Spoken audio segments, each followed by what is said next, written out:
Yun guys, nag-ukay ako ng lupa ng butas para paglagyan ng pusa na nakita ko na sagasaan dito sa kalsada.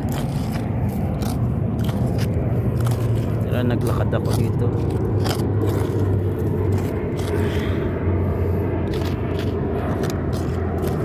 Kasagasa lang siguro kasi mainit pa yung pusa. Wala man ang talagang tao na dumampot. At dito ako napadaan. Habang nag-ukay ako, meron akong nakita itong buto ng pusa. Bungo na siya. Tatakpan rin natin mamaya after kumalibing ito. Ito na guys yung pusa na nasagasaan sa kalsada. Binalot ko ng plastic. Buti may dala akong plastic. Kawawa naman. Run free, Ming Ming. Run free.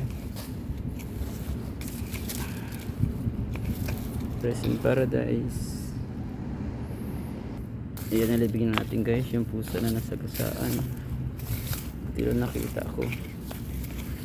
Yan, lagyan natin ng mga bato para hindi na makaikay ng mga pusa din, baka maamoy.